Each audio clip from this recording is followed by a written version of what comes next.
ನಮಸ್ಕಾರ, ನಾನು ನಿಮ್ಮ ಮಿಸ್ಟರ್ ಪ್ರಾಫಿಟ್. ಇವತ್ತು ಬೆಳಿಗ್ಗೆ ಅಮೆರಿಕದ ಡೌ ಜೋನ್ಸ್ ಫ್ಯೂಚರ್ಸ್ ಫ್ಲಾಟ್ ಆಗಿ ಟ್ರೇಡ್ ಆಗ್ತಾ ಇದಾವೆ. ಏಷ್ಯನ್ ಮಾರ್ಕೆಟ್ ಮಿಕ್ಸ್ಡ್ ರಿಯಾಕ್ಷನ್ ಅಂತ ತೋರಿಸ್ತಾ ಇದಾವೆ. ಅದರಲ್ಲೂ ಜಪಾನ್ ಮಾರ್ಕೆಟ್ 0.5% ಡೌನ್ ಆಗಿದೆ. ಇನ್ನು ಫ್ರೈಡೆ ಶುಕ್ರವಾರ ಫಾರಿನ್ ಇನ್ಸ್ಟಿಟ್ಯೂಷನ್ ಅವರು 4,968 ಕ್ರೋರ್ಸ್ನ ಸೆಲ್ ಮಾಡಿದ್ದಾರೆ ಇಂಡಿಯನ್ ಮಾರ್ಕೆಟ್ ಅಲ್ಲಿ. ಇನ್ನು ಡೊಮೆಸ್ಟಿಕ್ ಇನ್ಸ್ಟಿಟ್ಯೂಷನ್ ಅವರು 8,461 ಕ್ರೋರ್ಸ್ನ ಬೈ ಮಾಡಿದ್ದಾರೆ. ಇವತ್ತು ಬೆಳಿಗ್ಗೆ ಗಿಫ್ಟ್ ನಿಫ್ಟಿ 26,000 ಅಲ್ಲಿ ಟ್ರೇಡ್ ಆಗ್ತಾ ಇದೆ.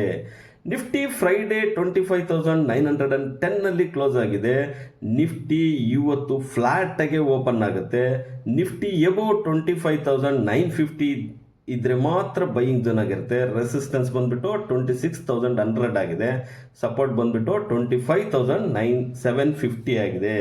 ಇನ್ನು ಬ್ಯಾಂಕ್ ನಿಫ್ಟಿ 58,570 ಕ್ಲೋಸ್ ಆಗಿದೆ. ರೆಸಿಸ್ಟೆನ್ಸ್ ಬಂದ್ಬಿಟ್ಟು 58,900 ಆಗಿದೆ.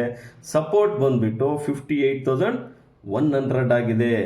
ಇನ್ನು ಸೆನ್ಸೆಕ್ಸ್ ಬಂದ್ಬಿಟ್ಟು 84,651 ಕ್ಲೋಸ್ ಆಗಿದೆ. ರೆಸಿಸ್ಟೆನ್ಸ್ ಬಂದ್ಬಿಟ್ಟು 85,300 ಆಗಿದೆ. ಸಪೋರ್ಟ್ ಬಂದ್ಬಿಟ್ಟು 83,900 ಆಗಿದೆ.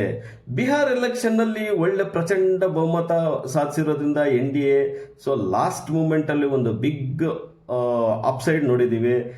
ಇನ್ನು ಗೋಲ್ಡ್ ಬಗ್ಗೆ ಮಾತಾಡೋದಾದ್ರೆ ಗೋಲ್ಡ್ ಒಂದು ಬಿಗ್ ಫಾಲ್ ಆಗಿತ್ತು. ಫ್ರೈಡೆ $80 ಫಾಲ್ ಆಗಿತ್ತು. ಈಗ ಪ್ರೆಸೆಂಟ್ ಆಗಿ $4,080 ಪರ್ ಅನ್ಸಲ್ಲಿ ಟ್ರೇಡ್ ಆಗ್ತದೆ. ಇವತ್ತು ಸೈಡ್ ವೇಸ್ ಅಲ್ಲೇ ಟ್ರೇಡ್ ಆಗ್ತಾ ಇದೆ. ಇನ್ನು US ಇಂದ ಟ್ರಂಪ್ ಒಂದು ನ್ಯೂಸ್ ಏನಂದ್ರೆ lower decision for tea and spices, ಅಂದ್ರೆ ಸ್ಪೈಸಸ್ ಮತ್ತು ಟೀ ಅಗ್ರಿ ಪ್ರಾಡಕ್ಟು ಇದಕ್ಕೆಲ್ಲ ಟ್ಯಾರಿಫ್ ಕಟ್ ಮಾಡಿಬಿಟ್ಟು ಪ್ರೊಸೆಸ್ಡ್ ಫುಡ್ಸು ಇದಕ್ಕೆಲ್ಲ ತುಂಬ ಕಡಿಮೆ ರೇಟಲ್ಲಿ ಇಂಪೋರ್ಟ್ ಮಾಡ್ಕೊತೀವಿ ಅಂತ ಒಂದು ನ್ಯೂಸ್ ಇದೆ. ಅದ್ರ ಬಗ್ಗೆ ನೀವು ಒಂದು ಕಮೆಂಟ್ ಮಾಡಿ.